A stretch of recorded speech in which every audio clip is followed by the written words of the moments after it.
Sure, Langley, can you talk about why we care about what's happening in Africa right now? Why are we spending the money we're spending there? For access and influence. I say that a number of countries are at the tipping point of actually being captured by the Russian Federation, as they are spreading some of their false narratives across Libya. And from a strategic answer piece, access influence across the whole Maghreb, that is NATO's southern flank. We need to be able to maintain access and influence across the Maghreb from Morocco all the way to Libya. Welcome back to the channel. Today we're diving into a hot topic: why America and Western powers want Ibrahim Traoré out of power in Burkina Faso. It's like that moment when your friend starts dating someone new and you're like, they seem great, but secretly you're hoping they mess up so your friend will come crawling back. Except in this case, American AFRICOM Commander General Michael Langley is lying, hoping all countries will believe Burkina Faso messes up. Let's break it down. Want VIP access to Africarized? Join our YouTube membership for early video access, exclusive members-only content, personal shout-outs, special badges and emojis. Support us and enjoy perks. Join now. Let's grow together. So Burkina Faso has a lot of gold, like a lot. This West African nation is blessed with vast reserves of this precious metal, making it one of the top gold producers on the continent. The gold mines here are not just a source of wealth, but a symbol of the country's potential and promise. We're talking shimmering, glorious, makes you want to swim in it kind of gold, the kind that dreams are made of, the kind that has lured adventurers and fortune seekers for centuries. These gold nuggets and bars are not just pieces of metal, they represent the hopes and aspirations of a nation. For a long time, Western companies had a sweet deal getting access to this gold at bargain bin prices. These multinational corporations set up extensive mining operations, extracting vast quantities of gold and shipping it overseas. The profits were enormous, but the benefits to Burkina Faso were minimal, close to zero. But then Traore came in like, hold up, this is our gold, fam. Ibrahim Traoré, the dynamic leader of Burkina Faso, decided it was time for a change. He saw the wealth leaving his country and knew that something had to be done to ensure that the people of Burkina Faso reaped the rewards of their natural resources. He nationalized the mines, meaning Burkina Faso took control. This bold move was a statement of sovereignty and self-determination. By taking control of the gold mines, Traore aimed to ensure that the wealth generated from these resources would stay within the country and benefit its people. Suddenly, those amazing deals weren't looking so hot for the West. The Western executives, who once enjoyed lucrative contracts, were now faced with a new reality. The nationalization of the mines meant that they could no longer exploit Burkina Faso's resources without fair compensation. And to add insult to injury, Traore decided to build a gold refinery in Burkina Faso. This was a game changer. By constructing a refinery, Burkina Faso could process its gold locally, adding value to the raw material and creating jobs for its citizens. It was a move that signaled a new era of economic independence. No more shipping out raw materials for pennies on the dollar. The days of exporting unprocessed gold at low prices were over. With the new refinery, Burkina Faso could refine its gold and sell it at a much higher price, keeping more of the profits within the country. He wants to process and profit right there at home. Bold move. This decision is not just about economics, it's about national pride and self-reliance. By processing the gold within its borders, Burkina Faso is taking a significant step towards economic development and empowerment. It's a bold move that could reshape the future of the nation. Big thanks to 𝐻𝑗 for powering our site. Launch your dream website or store with lightning-fast hosting, a free domain and 24/7 support, all at unbeatable prices. Perfect for blogs, brands or businesses. Start building now via the link below. Remember when your parents told you to clean your room and you were like, "You're not the boss of me"?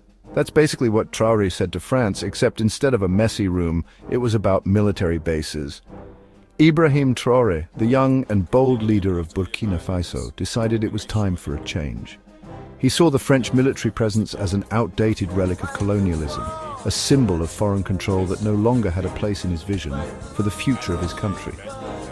France has had a military presence in West Africa since, well, forever basically. For decades, French troops have been stationed in various countries across the region, ostensibly to help maintain stability and fight terrorism, but to many their presence felt more like an occupation than a partnership.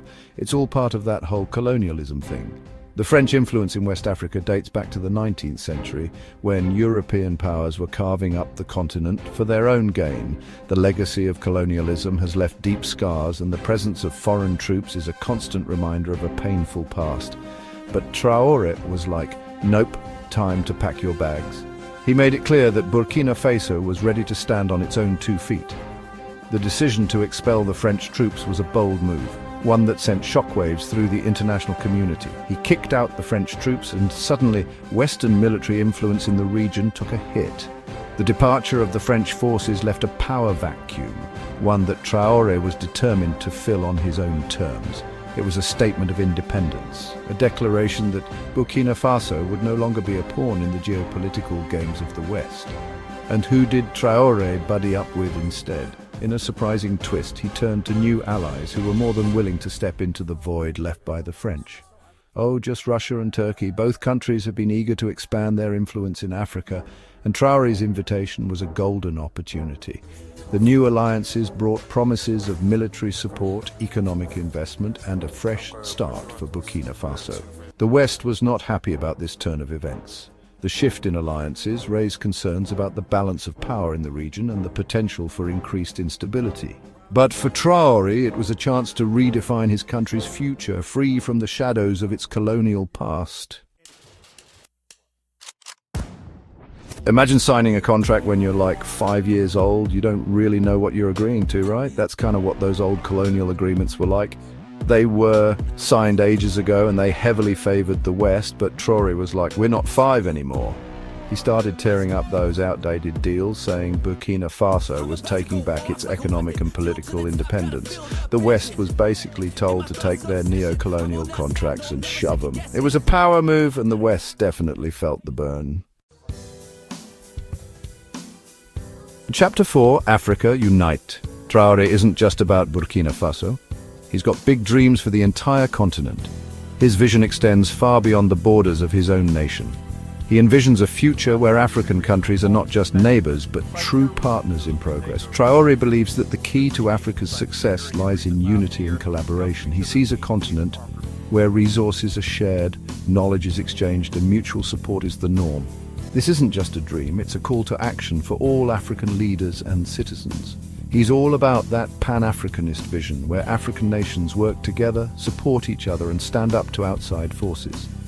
This vision is rooted in the belief that Africa's strength lies in its unity.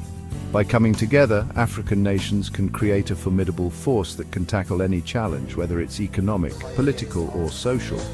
This Pan-Africanist approach is not just about solidarity. It's about creating a sustainable future for the entire continent. It's like that moment in a movie where all the good guys team up to fight the big baddie. Imagine the power of a united Africa, where every nation brings its strengths to the table. This collective effort can lead to groundbreaking innovations, stronger economies, and a more influential presence on the global stage.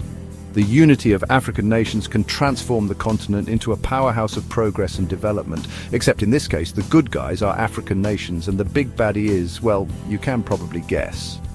The external forces that have historically exploited and divided Africa are the real antagonists in this story.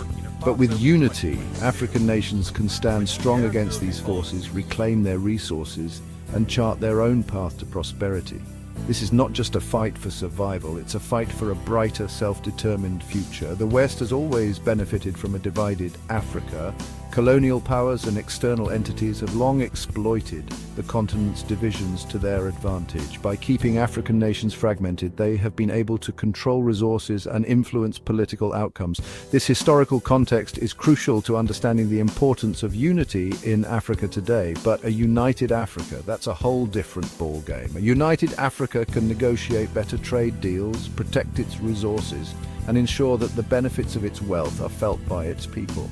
It's about creating a new narrative for Africa, one where the continent is no longer seen as a collection of divided nations, but as a unified force with a shared vision for the future. This is the essence of Traore's dream and the hope for a new era of African prosperity. Discover our vibrant collection of African-inspired apparel, decor, and accessories. Each piece crafted to celebrate heritage and creativity. Wear your pride, honor your culture, and support a movement that uplifts African artistry. Your purchase fuels more than style, it fuels stories. With your support, I'll travel across Africa and the diaspora to connect with elders, leaders, entrepreneurs, African family and artists, amplifying their voices and sharing untold narratives. Together, let's bridge continents through culture and conversation. Shop now with the link below and join the journey. Chapter 5, DIY Security. You know how people say, give a man a fish and you feed him for a day, teach a man to fish and you feed him for a lifetime? Traore is basically applying that to Burkina Faso's security. He's tired of the West offering help that always seems to come with strings attached. So he's building up Burkina Faso's military, making it stronger and more self-reliant. He's basically saying, we've got this. And the West is like, wait, you're not supposed to be able to do that without us. Chapter 6, French class is cancelled. For a long time, French was the official language of Burkina Faso, a remnant of its colonial past. It was like the ghost of colonialism was still hanging around, whispering in everyone's ear. But Traore decided it was time to exorcise that ghost. He ditched French as the official language, promoting indigenous languages instead. He's all about embracing Burkinabe culture and identity, telling the West, we're not your mini-me. Transform your health with Herbalife science-backed nutrition. Whether you want to manage weight, revitalize skin and hair, or support healthy blood sugar and pressure, we've got you covered. Love these products? Turn your passion into profit by joining our Herbalife business opportunity. Work from anywhere, anytime. Click the link below to shop or start earning today. Your wellness journey and financial freedom start here. Chapter 8. Let's be real, being a leader is tough. Being a leader in a country that's been through turmoil, even tougher. Traore has survived 5 coup attempts since he took power. That's like walking through a minefield while juggling chainsaws.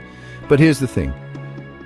Despite the attempts to oust him, Traore remains popular among many Burkinabe citizens. He's seen as a symbol of hope, a leader who's actually trying to make things better. And that kind of support, that's something the West can't just manufacture. Chapter 9. Remember those going out of business sales where everything is super cheap? That's kind of how the West has treated Burkina Faso's resources for a long time. But Traore is putting an end to the fire sale. He's restricting foreign companies from just waltzing in and taking whatever they want. He wants to make sure that any exploitation benefits the Burkinabe people first and foremost. It's about time, right? Chapter 10. Here's what really scares the West. What if Traore's success is contagious? What if other African nations see what he's doing and think, hey, we could do that too? Suddenly, the whole system that the West has benefited from for centuries starts to crumble. It's like a game of Jenga. The West has been pulling blocks out of Africa for ages, but Traore is putting those blocks back in, making the tower stronger. And the West is terrified that the whole thing is going to topple over.